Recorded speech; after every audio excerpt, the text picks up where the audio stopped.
Hi guys, जय माताजी, जय माँ बहूचर। केम छो बधा? मजामां? तो अत्यारे वागी गई छे सवाરના 7:30 અને મેં બ્લોગની કરી દીધી છે શરૂઆત। તો શ્લોક સ્કૂલે ગયો છે અને આજે દશામાના વ્રતનો છેલ્લો દિવસ છે, એટલે કે 10મો દિવસ છે।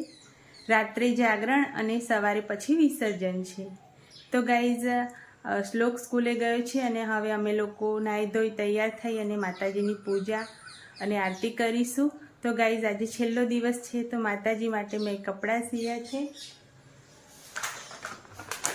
તો ગાઈઝ આ રીતના કપડાં મેં બનાવ્યા છે અને અહીંયા મોતીની જ્વેલરી બનાવી છે મેં। તો આ રીતના મેં માતાજીને કપડાં સીવ્યા છે। તો ગાઈઝ તૈયાર થઈ અને માતાજીને પણ તૈયાર કરી અને પછી મળું વ્લોગમાં આગળ। તો વ્લોગમાં બન્યા રહેજો। તો હું તૈયાર છું। આ રીતની ગુજરાતી સાડી પહેરી છે મેં અને આ રીતના છે માતાજીના કપડાં મેં તૈયાર કરી દીધા છે ગાઈઝ। તો હવે માતાજીને તૈયાર કરી લઈશું। તો હું માતાજીને તૈયાર કરી દઉં અને આરતી અને પૂજા પતી જાય પછી હું મળું વ્લોગમાં આગળ। તો વ્લોગમાં બન્યા રહેજો।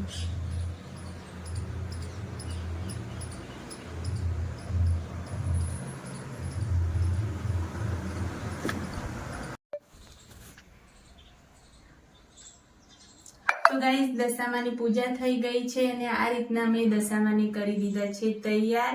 અને હવે આખો દિવસ થોડું ઘરનું કામ પતાવી અને માતાજીની પ્રસાદી પણ બનાવવાની છે। તો વ્લોગમાં બન્યા રહેજો આગળ સુધી।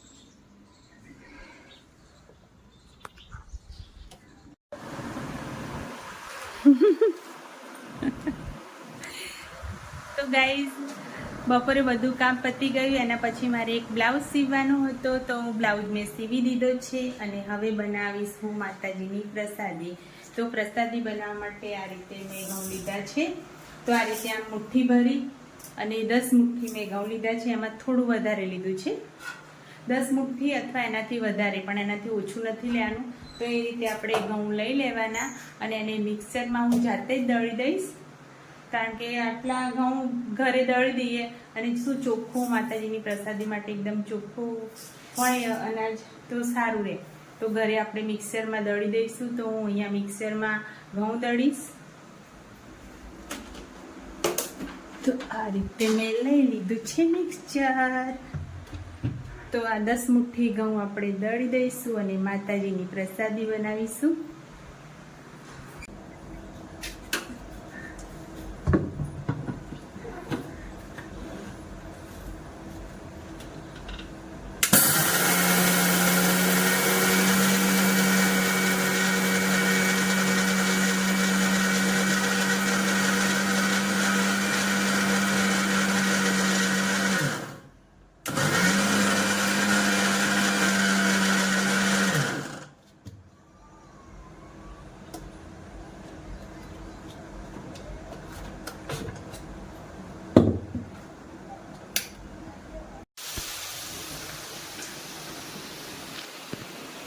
તો આપણા મુઠિયા ગળાવા માંડ્યા છે।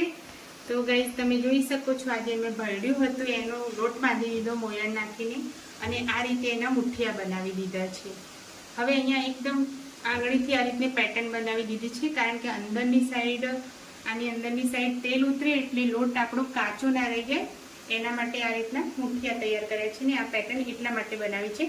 તમે ડાયરેક્ટ આ રીતે પણ મુઠિયા બનાવી શકો છો, પણ આ રીતે આંગળીથી પેટર્ન દબાઈને બનાવો તો અંદરની સાઈડ તેલ કમ્પ્લીટ ગરમ તેલ જાય એટલે કાચું ના રહે। તો આ રીતના મુઠિયા બનાવી અને એકદમ બ્રાઉન કલરના થઈ જાય ને, હજુ થોડા કાચા છે, એકદમ બ્રાઉન કલરના થઈ જાય એટલે આપણે એને થોડા ઠંડા પડવા દેવાના, પછી એના ઝીણા ઝીણા ટુકડા કરી અને મિક્સરમાં દળી દેવાના। તો ગાઈઝ મિક્સરમાં દળી જાય એના પછી આપણે એની અંદર ખાંડનું ગુરું, ઘી અને કાજુ બદામ જે પણ નાખવું હોય એ નાખી અને તમે લાડવા બનાવી આ રીતનું માતાજીનું ચૂરમું પણ બનાવી શકો છો અને આ રીતના લાડવા પણ ગોળ આપણે બનાવી શકીએ છીએ। તો ગાઈઝ આ તો શું આપણી પ્રસાદી કમ્પ્લીટ તૈયાર થઈ જાય ને પછી હું તમને મળું, કારણ કે માતાજીની પ્રસાદી છે તો કોઈ ભૂલ ના થાય એ માટે વિડીયો બનાવવામાં કદાચ ભૂલ થઈ જાય તો મારાથી।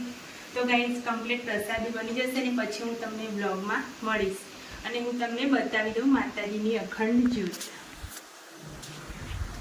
તો ગાઈઝ આપણે છે ને માતાજીની સવારથી અખંડ જ્યોત રાખી છે. તો આ રીતની તમે જોઈ શકો છો છેલ્લા દિવસે અખંડ જ્યોત છે. તો માતાજીની આ અખંડ જ્યોત સવાર સુધી રહેશે.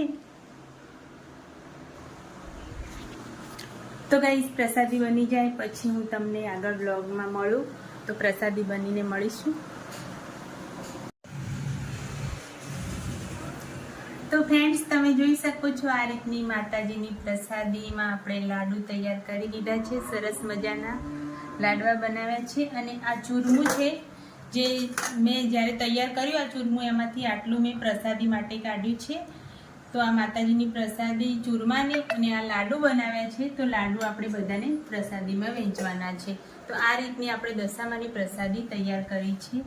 અને ખાલી લાડુની જ પ્રસાદી નથી, બીજી પણ પ્રસાદી છે. તો લાડુ સિવાય બીજી ઘણી પ્રસાદી છે. તો વ્લોગમાં બન્યા રહેજો. અને આપણે થાળમાં જોશો, તમે માતાજીનો થાળ થાય ત્યારે તમે જોશો કે શું શું પ્રસાદી છે. તો ફ્રેન્ડ્સ આરતી થઈ ગઈ છે અને માતાજીનો થાળ પણ થઈ ગયો છે. અને આ રીતની આપણે પ્રસાદી માતાજીને ધરાવી છે. પણ આની અંદર આ જે ચૂરમું છે એ માતાજીની ખાસ પ્રસાદી છે. બીજી તમે જેટલી ઈચ્છા, તમારી જેટલી ઈચ્છા હોય એ રીતની માતાજીની તમે પ્રસાદી કરી શકો છો. તો મેં આ રીતનું કર્યું છે. પણ ચૂરમાની પ્રસાદી એ આપણી મેન માતાજીની દશામાની પ્રસાદી છે. તો ગાઈઝ દશામાનું જાગરણ શરૂ થઈ ગયું છે અને બહાર સરસ ગરબા વાગી રહ્યા છે. તો અહીંયા દશામાનું મંદિર છે ત્યાં આગળ ગરબા વાગી રહ્યા છે. અને અત્યારે વાગી ગયા છે રાતના 11:30. અને આ લોકો આવ્યા છે અમારું જાગરણ કરવા માટે. તો કોણ આવી છું પહેલાં હું તમને બતાવી દઉં ગાઈઝ. હાય. તો ગાઈઝ પ્રતીક્ષાબેન અને અશોકભાઈ આવ્યા છે અમારું જાગરણ કરવા માટે. તો જાગરણ કરાવવા એ લોકો આવ્યા છે. મેં 2-3 વાર ફોન કર્યો ને એટલા આવ્યા. ખરેખર ને નકર નતા આવતા ગાઈઝ, પણ મેં 2-3 વાર ફોન કર્યો એટલે એ લોકો આવી ગયા છે. તો બોલો પ્રતીક્ષાબેન. જય દશામાં. જય દશામાં. જય શ્રી કૃષ્ણ. જય દશામાં. તો ગાઈઝ અમે આખી રાત ખૂબ જ મજા કરીશું. અને બહાર ગરબા પણ ચાલુ છે. તો સરસ મજાના ગરબા મંદિરે વાગી રહ્યા છે. અને અત્યારે હું વાસણ કરી રહી છું રાત્રે 11:30 ગાઈઝ. કારણ કે અમે જમી અને પછી વાતો કરતા હતા. તો અત્યારે વાગી ગયા 11:30 અને હું વાસણ કરી લઉં. પછી માતાજીની આરતી પણ કરવાની છે રાત્રે 12 વાગે. તો ગાઈઝ બ્લોગમાં બન્યા રહેજો. તો માતાજીની કરો પૂજા તમને કરો તમે તાર માતાજીની સોઢણી ઉપર હવ નાખો વધુ નહીં.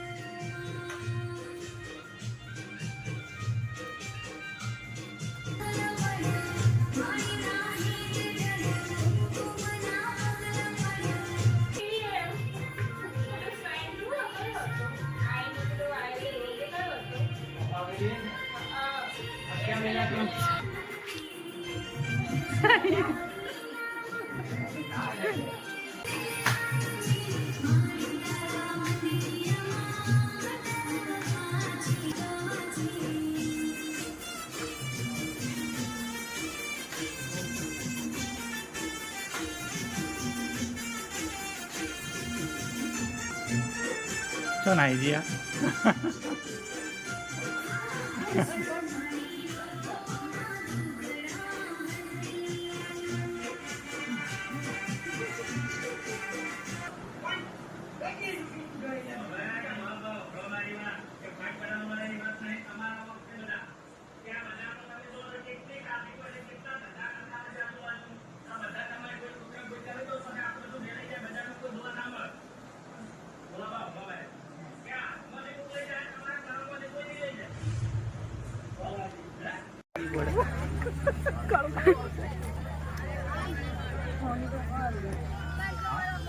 પાણી સહ લે એટલે પકડ જાય એક મિનિટ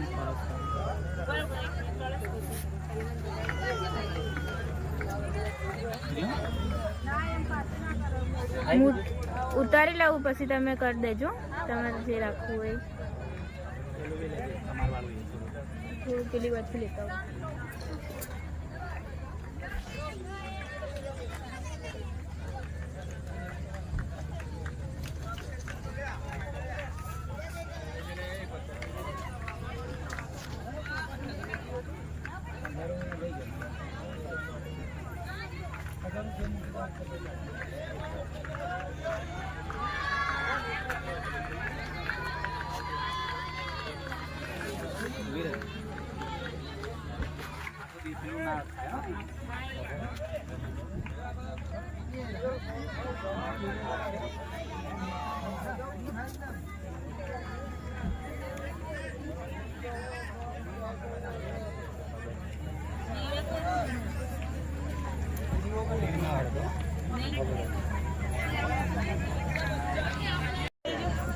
તડકો બધો જલ્દી હાલો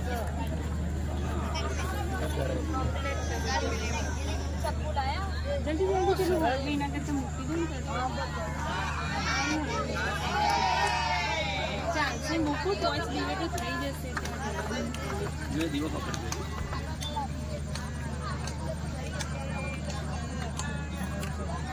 પાણી મૂકી દો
ફોટો પાડું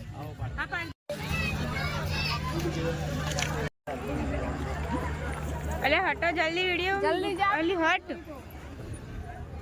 કોઈ આવ્યું ના તમે લોકો તો કેટલા આવી ગયા તો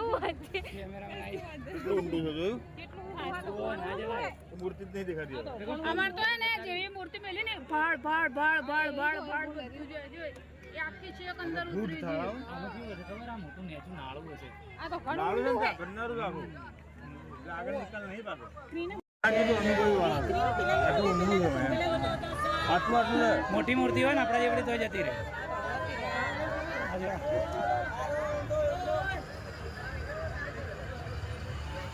આ બધા હોય ને એટલે અનુભવ એને ખબર કે ઊંડું નહીં હોય આમને મોટી જગ્યા મળે કોણ તો ઘર લક્ષ્મી ગુલાના નહીં દોતા ના કોણ આ ભંગી વાસી આપણું યાર ભંગી વાસી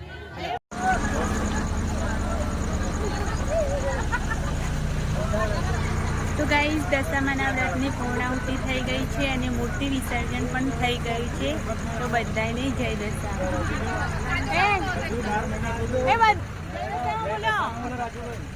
બોલો દશા માત કી જય